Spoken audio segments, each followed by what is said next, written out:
Tuesday, Vladimir Putin mobilized 300,000 military reservists. It is the first such call-up since World War II.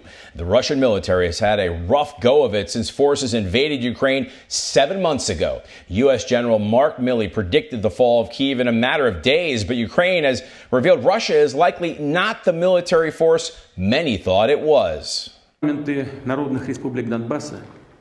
Tuesday, in a televised address, Putin issued a warning for the West not to call his bluff when it comes to using nuclear weapons. During the 7-minute address, Putin also blamed NATO countries for providing weapons to Ukraine. Opening speaker at the United Nations General Assembly, Secretary General Antonio Guterres said the path the world is on needs to change. The Secretary General spoke about Russia's invasion of Ukraine, the supposed climate crisis, and global food shortages. Our world is in big trouble.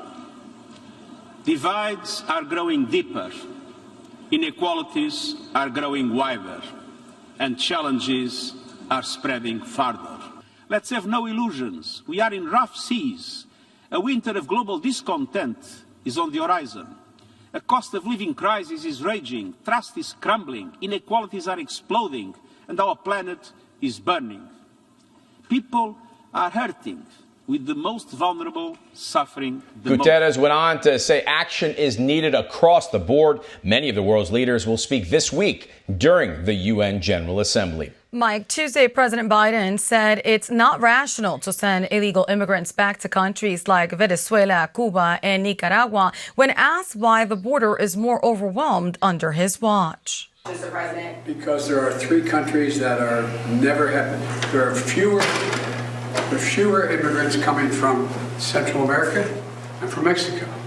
This is a totally different circumstance.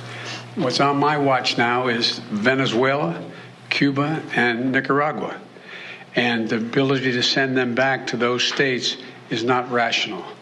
You could send them back and have them. We're working with Mexico and other countries to see if we can stop the flow. But that's the difference. Thank you. The number of illegal immigrants apprehended at the border surpassed 2 million for the first time this year, according to U.S. Customs and Border Patrol. Florida Governor Ron DeSantis pushed back against Bexar County, Texas Sheriff Javier Salazar's investigation of his relocation of 50 Venezuelan migrants to Martha's Vineyard.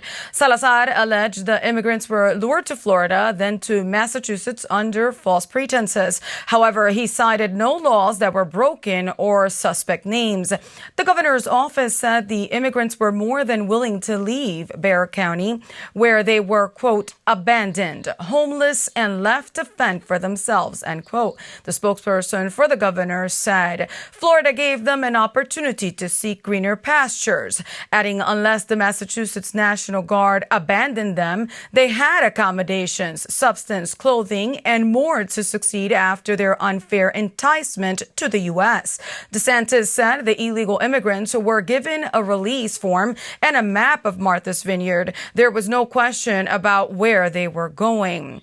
Florida's Voice posted an image of the brochure and confirmed with Ron DeSantis' office it was given to migrants who were flown to Martha's Vineyard. The brochure was written in English and Spanish and titled Massachusetts Refugee Benefits, Massachusetts Beneficios para Refugiados. It included pictures of Massachusetts and information from the state website. The next stop for illegal immigrants is reportedly Joe Biden's home state of Delaware. White House and Delaware officials are monitoring air traffic that could be bringing planefuls of migrants and illegal immigrants near President Biden's beach home.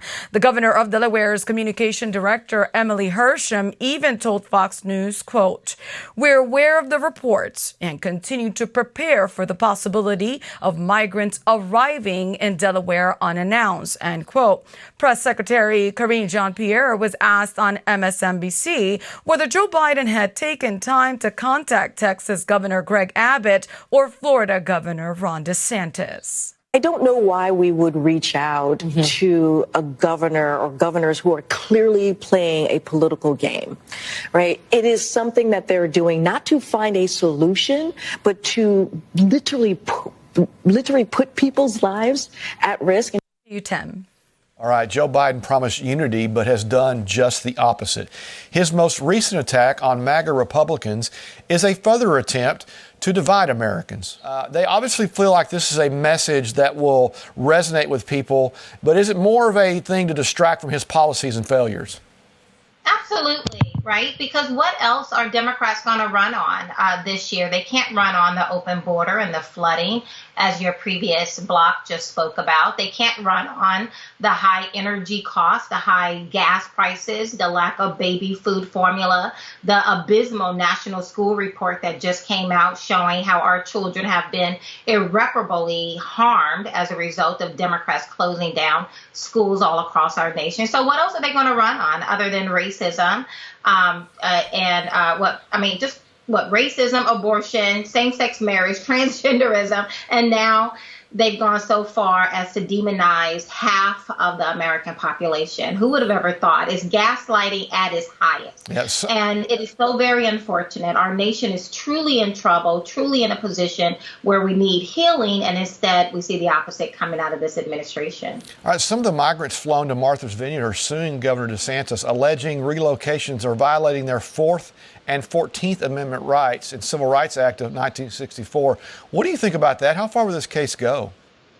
Well, first of all, those rights belong to American citizens, and these are illegals who should not be in our country. Listen, we have every right as Americans to secure our borders. We have every right to know who's coming into our country. There's nothing dispassionate about wanting to know who's coming into our country, where they're going, how they're going to take care of themselves, if they even like us or not. There's nothing compassionate about sex trafficking, and there certainly isn't anything compassionate about this image I still have branded on the forefront of my mind of 2 little children being tossed over the border wall. So this is endangering lives, and it is as a direct result of what the Democrat Party has done in not securing our borders and enticing others around our nation to come to what they have deemed sanctuary cities and sanctuary states. So I think it's ingenious of